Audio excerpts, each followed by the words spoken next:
A blockbuster of its time, Jurassic Park still holds high value as one of the best films ever made to date, despite it being released in 1993.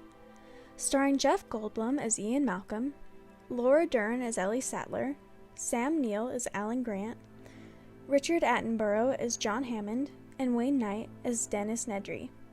Jurassic Park was directed by Steven Spielberg with the intention to show a millionaire with good intentions dabbling in something that later becomes multiple carnivore incarnates hell-bent on consuming him and his guests.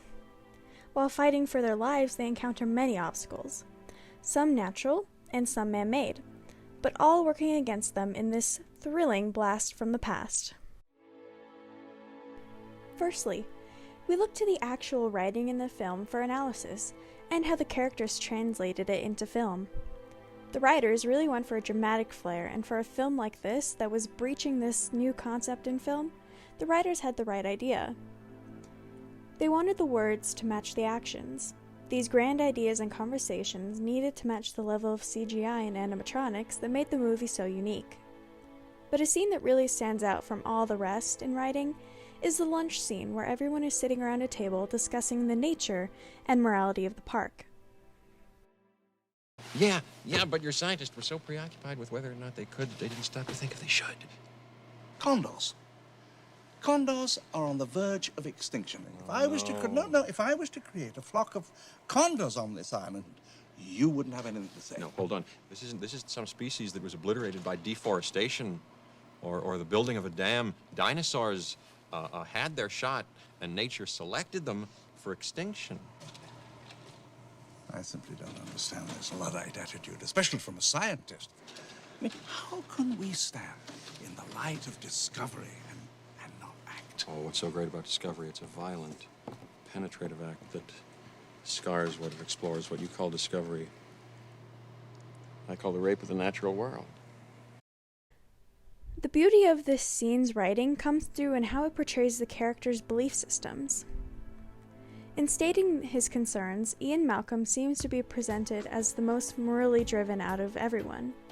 When facing this criticism, John Hammond tries to put a blinder up by making a hypothetical situation with a more recently obliterated species to try and justify his actions on the island.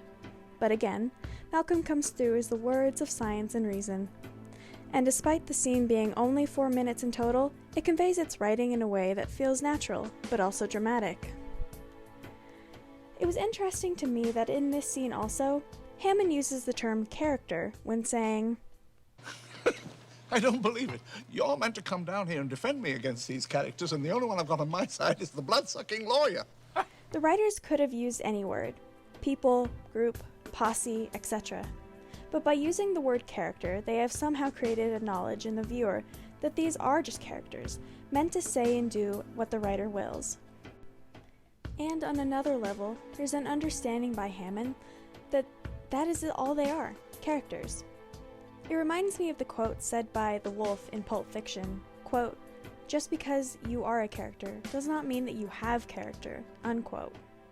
This is because, in both of these instances, there's a breach in the fourth wall that we don't often see in film. In other scenes, the writing does a fantastic job at making dynamics in the film. We have a classic unrequited love dynamic between Ian Malcolm and Ellie Sattler right from the moment they are introduced to each other. Dr. Sattler, I refuse to believe that you aren't familiar with the concept of attraction. Then, of course, how could anyone forget the tense person versus person dynamic between John Hammond and Dennis Nedry? And a highly notable one is that of Lex and Tim Murphy, Hammond's grandchildren, with Alan Grant, who can't seem to grasp the concept or purpose of children. Next, we move on to analyzing the cinematography of the film. Although Jurassic Park contains many simple frames and shots, there are many that stand out and help add suspense, emotion, or mystery to this specific scene. When the group arrives on the island, we see them driving through the terrain, oblivious still to what truly awaits them. We see Dr. Grant's and Dr. Sattler's reaction before the viewers themselves know what they are looking at. There's almost a feeling that they are looking at the audience and are awestruck by this. A more dramatic camera angle can be seen again in the lunch scene with Ian Malcolm. Having this backlit frame combined with dialogue does spectacular wonders for the overall delivery of the character himself. By combining the lighting with the camera angle that is positioned almost right on top of John Hammond, the audience not only gets a sense of almost heavenly energy made by the projector behind Malcolm, but also as if Malcolm is talking to us instead of at us. How could we make an analysis without also looking at the more humorous scenes?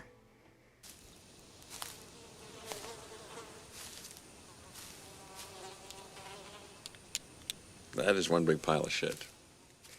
Or the scene that made such an impact that it sparked its own design of a pop vinyl character. I find that films like this, where almost everything that could go wrong goes wrong, need something to add a lighter air to it just to give the audience some semblance that there is hope. By having this particular shot, it not only reassures the audience the characters will survive, but also shows a variety of camera angles that make the film so dynamic. If you enjoy fantastical scenes like running with dinosaurs, or you are a more scientifically interested person, then look no further. Jurassic Park has both majestic, suspenseful, and terrifying chapters mixed with a healthy dose of historic, moral, and physical science. There's certainly never a dull moment on screen.